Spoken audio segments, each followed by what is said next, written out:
Friends, roadies, countrymen, and all of you wonderful listeners from around the world.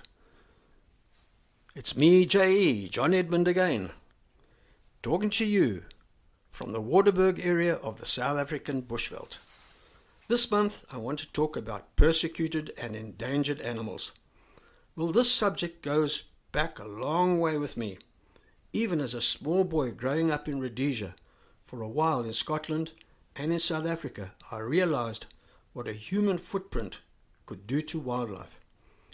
In the 1960s, in between military service on the Congo border, I witnessed the construction and filling of the great Kariba Dam and the work done by my game ranger hero, Rupert Fothergill, saving floundering animals from the rising waters of the mighty Zambezi.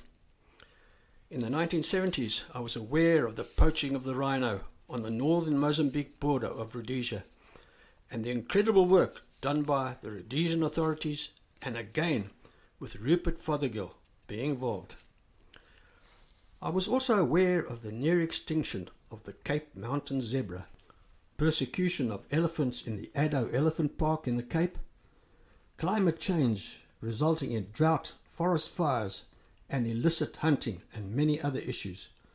So I put a lot of these concerns into songs. But what to do with them? Enter Robin Taylor, a recording company executive that came to South Africa from the UK. He became the CEO of the Satbell Record Company in Johannesburg, and being passionate about conservation as it was only a matter of time that he got to hear about my concerns that I had put into song. We met and found that we were on the same page. Robin organized and spearheaded the recording of my album, Wild and Beautiful and Free. It was recorded in the fantastic Satbell Studios.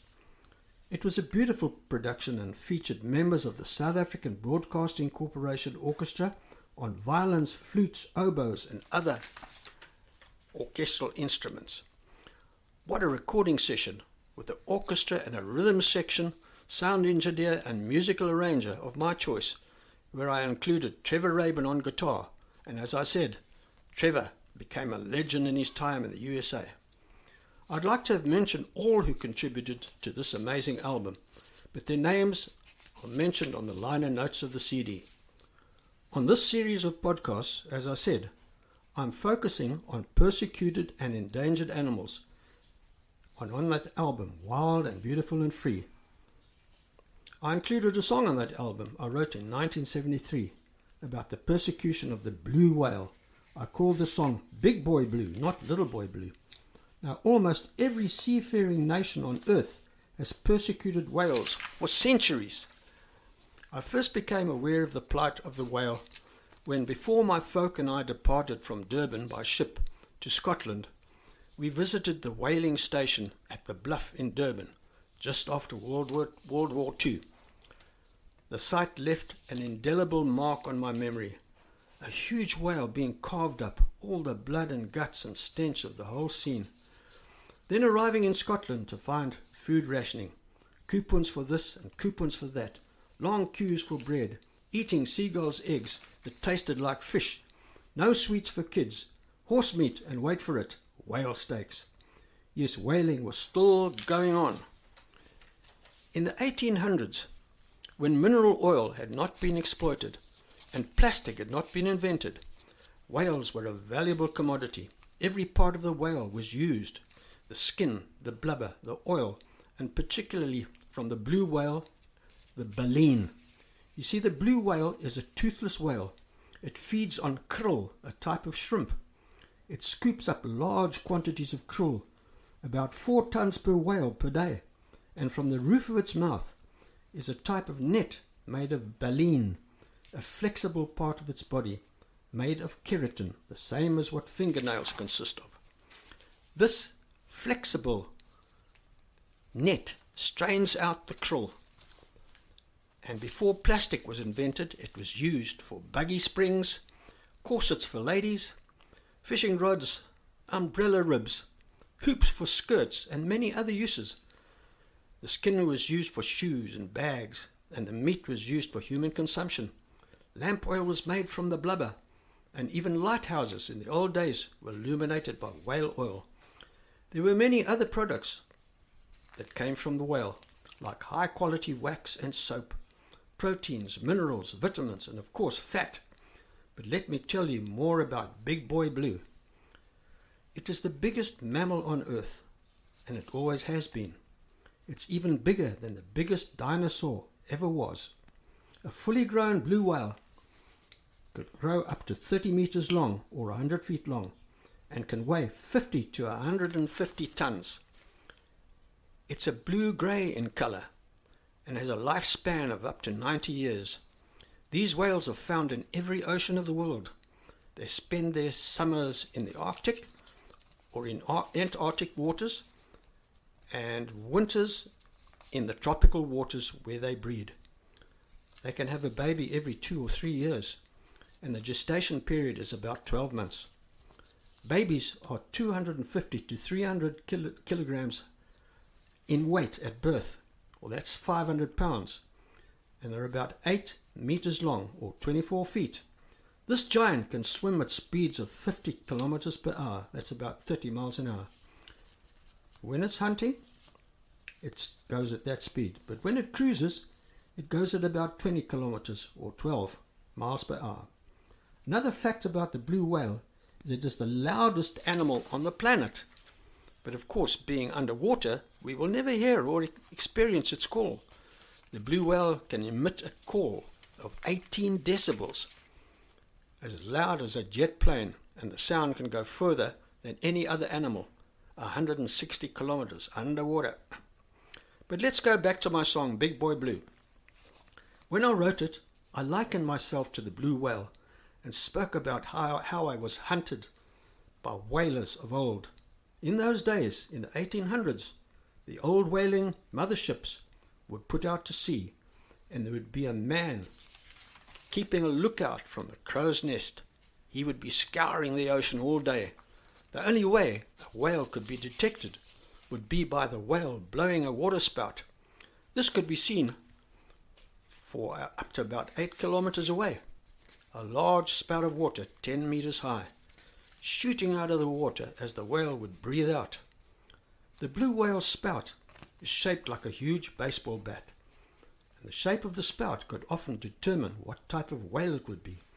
A small boat would then be launched over the side of the mothership, and about 6 oarsmen would paddle as quietly as possible to the whale's location. They would stealthily paddle close by, and the harpoon man would stand ready at the bow of the rowboat. He would then plunge the harpoon into the whale's back. Attached to the harpoon was a very long length of rope.